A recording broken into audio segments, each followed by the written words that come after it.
Grab audio soundbite number 5, and then after that, 16, 17, 18. I mentioned this, and I got to get these in. The PBS special on Clinton, part 1 last night, part 2 tonight. And they're doing one on JFK, and they're basically making it clear that neither of these two guys could have passed a security clearance in their own administration. What with all the babes coming back and forth and other things. I wanted to play this for you, though, first. This was on Morning Joe today that Mark Halperin was on from Time Magazine. And we're talking about Newt's remarks that defeating Obama is an issue of national security. Mike Barnicle, a co-host, said, you talk about a degree of difficulty selling that argument out in a country when this president has arguably been tougher on terrorists than George W. Bush ever was. Now, this is Mark Halperin. Tens of millions of Americans find that argument about the president compelling, even though his overall foreign policy and national security ratings are high. So Gingrich is saying what viewers of Fox News and listeners to Rush Limbaugh and other parts of the Republican base believe, even if it's not particularly supported by too many facts. What do you mean it's not supported by too many facts? We got a guy who wants to reduce the nuclear arsenal to 300 warheads. A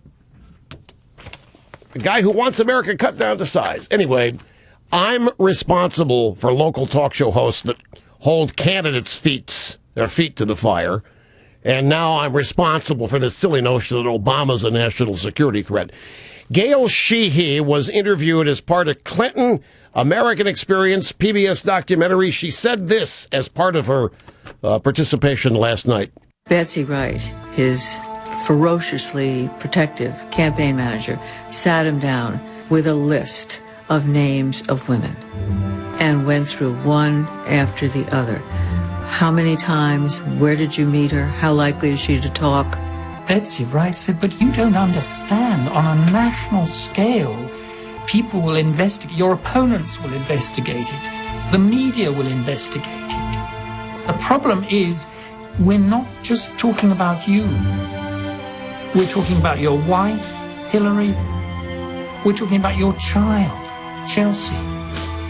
She said, I don't think you can run. This is the bimbo eruptions. They're describing what Betsy Wright did. Sat him down. Here are the women. This is how many there are. This is what they're saying. And it's not going to be just you. And the next one, this is Betsy Wright herself. I mean, it just became clear that night it was not the time for him to do it. It just was not the time. He felt for quite a while that probably was the last real chance he would ever have to run for president. That was it. It was over. You know, where would he go now that he wasn't going to run for president? What could he do in the future? I think that over the next few months, that became a tough time. That was 1988. So you can't run for president in 1988. You can do the bimbo eruptions. So what he did, they found in this documentary, he ran for Congress. And they talked to his campaign manager, Paul Frey, who had this to say about Clinton's womanizing. I mean, you got to understand that at one time, there was at least 25 women per day coming through there trying to find him. And I tell them he's out on the road. You know, they get out the door. But Lord, it was bad. Bad. And now, I mean, this is the star of the Democrat Party. It was bad.